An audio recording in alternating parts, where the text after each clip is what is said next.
So, a couple Saturdays ago, I went on an urban photo safari and to a convention. Emotionally, so many ups and downs, but ultimately with the most claustrophobic feel I can remember from any convention before. And I've attended cons held in a single hotel. There's a lot of security on the ground floor of the new Summit building, but that's been there since it opened a few years ago and began hosting these events. But this year it was so much harder to get into even the older arch building. When I got overcrowded by people repeatedly, the loud hustle and bustle had me thinking I'd leave early. I left well after dark, but without any freeway park activity, this is definitely something I need to experience with someone else, start to finish in the future. But as for this year, I had plans for Saturday and Sunday, but a lot of things went sideways and strange for me those 2 days.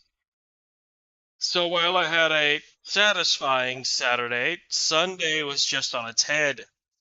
Thursday was me showing up for tickets after work, wandering around the city after dark, ticket in hand. I felt very warm emotionally, very safe passing this little place amidst my wandering. I had this negative nostalgia. Downtown, I love you. Felt the old stuff again. Makes it all so ironic that anyone would try to invoke gang activity to manipulate me, but more on that later. I saw an interior quick stop by the check-in area that I didn't recognize, but it was in the older arch building, so I didn't get to see whether it was open or what fare it had. Almost all eateries with the convention center are in the building this con just wasn't using. I couldn't help but think that the connection the arch building has with Act Theater would have made for a nice date night in years past. Show up for pre-reg, and in exchange for attending the convention and/or conference, this itinerary. Come in through monorail or light rail, get your ticket, find a nice dinner, catch a show and then some Z's, then beginning your event with the rise of another day. Discussing D's dogs, I picked their veggie option because I do not feel safe with poultry or processed meats with the new cabinet appointments. So expect me to explore a lot more vegan options moving forward. As for this vegan option, the heat factor pushes the limit with minimal jalapeno, which is not a surprise given all the hot sauce and onion I put on. But I could still feel and taste the tube. But it was so subtle that not many flavor words come to mind. Not now, not then. Were there only 2 of these dogs, or were there more? I seem to recall different options in those years gone by. Also worth mentioning, the other hot dog establishments. They both have what they call a Seattle dog. Seems like street fare ideal for tourists. I'll have to try these later. They're both stationary, while D's moves about, seeking events in the area. It used to be one hot dog cart just down Pike Street. Now it was so close to the entrance of one convention entrance or another. I felt this was the most claustrophobic convention I could remember at the time. I wanted to not come back, and even as I saw someone I actually recognized, I had to hurry off. The only thing that calmed me down enough to find my center going into the arcade they'd thrown together. Walking in, I saw something that couldn't be properly reconstructed for the home console market. A machine to be slapped in many directions with the caramel dancing girl showing in the screen. Last I saw them, they were instructing COVID safety. Someone tell me what this was. I was in no condition to stand around waiting. I'll be looking around for whatever that was later. I got to see The Simpsons arcade again and so many emotional responses. I pointed out the references, cameos of Simpsons creator Matt Groening's Life in Hell comic. Both times I played, all 4 slots were used, and various team-up attacks that none of us playing could ever figure out. And I formed groups to complete this thing twice that day.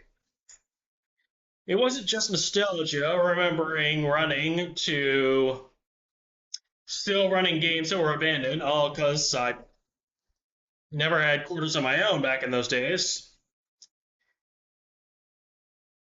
I'd forgotten to the mini game where the family is slapped awake by the player, seizing on the interactivity of the arcade medium, a directness of reaching in and actively helping them reach their goals. I definitely never got around to the ending on my own. After all those robots and bowling ball bosses, it felt so subdued. They've rescued their baby, and with the whole family again, they're just walking home. The ability of a cabinet to tell a story is greatly underrated in my opinion. I developed a main group in Marvel vs. Capcom 2, Shumagorath, then Venom, then Amingo the Living Cactus in the back for support. Even when I lost, I showcased thing after thing about the value of 2D sprite gameplay. These weren't the sorts of things I'd have entrusted 3D gameplay to. Between Marvel vs. Capcom and Darkstalkers, Capcom really was the go-to place for the creative freedom of sprites. While I was trading guidance and advice on how the controls and the gameplay were laid out for how Marvel vs. Capcom could fit into Marvel Comics, I saw something in all Japanese that looked so familiar, but I didn't recognize. Was this a popular template for character design and nothing else? Or something as specific as I thought it was? Does anyone else recognize? I still don't know. What are the character names and what is this series? And finally, way too much time in Gundam Next Plus. I think. I couldn't read the writing. It looked like Next Plus from Gaijin Goomba's list of top 10 Japan-only video games. I was insistent on keeping one of the settings consistent. Green Boost, was it? There was also the Taiko drumming game from that list, but I didn't play that this time. Between the various losses on each device, I might have saved money buying a one-day ticket instead of pay-to-play in an actual arcade. My big disappointment this weekend was how many people got their understanding and inspiration from movies. Not even cartoons and movies. It left me genuinely nostalgic for motion comics of all things. Especially considering how Udon Comics did them. A shame they're so hard to find through official channels these days. Disney Plus keeps needing new content. Wouldn't motion comics of novel adaptations, sci-fi and westerns, barbarian fantasy, the X content that 20th Century Fox was too embarrassed to touch, horror or short character piece series within larger franchises provide an efficient way of churning out content on an industrial scale. It would certainly help avoid the 2000s conundrum of writers relying purely on only the faintest notions of the most pivotal lore.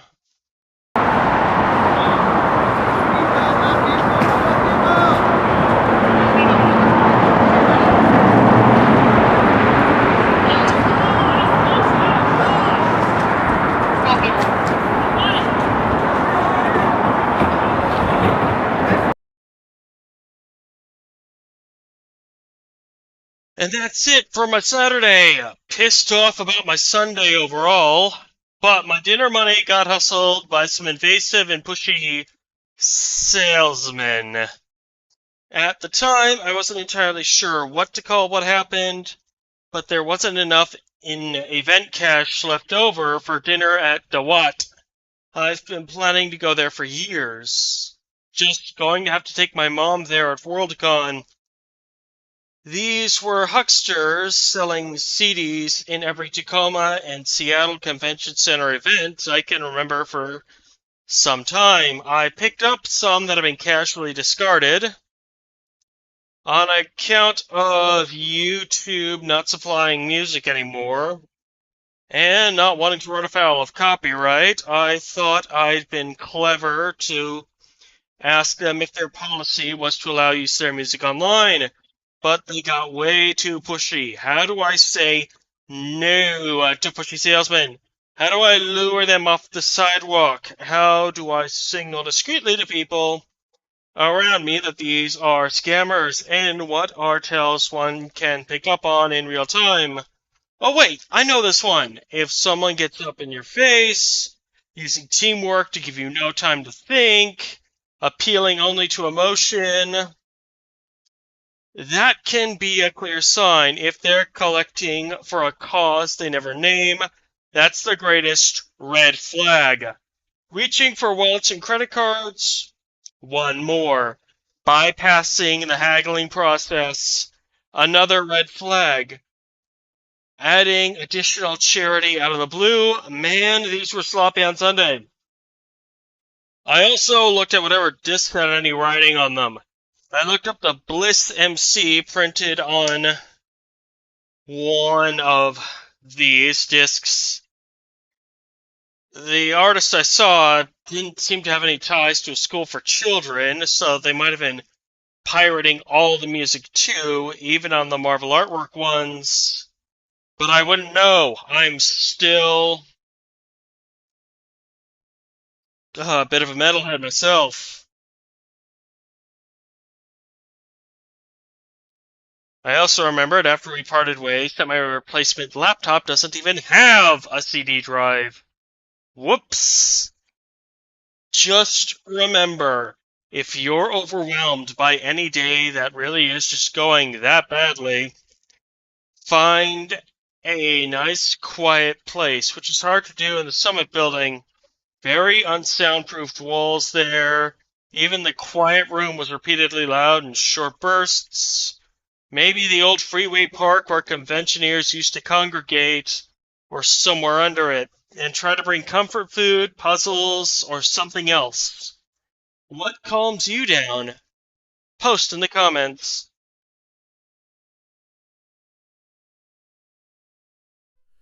My advice to people traveling to the event? See if public transit adjusts for weekends and how so. Write down those first Sunday connections, even if you don't plan to need them. Besides, the train gives so much opportunity to meet new friends who went where you did. Or just gathering your thoughts, photographing at each stop, or just enjoying the view. Pro tip: this might be the one time to look at what someone is wearing to make a decision about approaching them. Look for relevant intellectual property to the event or related imagery. And if you're quick on getting to talking, maybe keep in touch long enough for the next con, Sakura Con. No tickets for that, no one to go with this year, but it's always grand people watching, isn't it?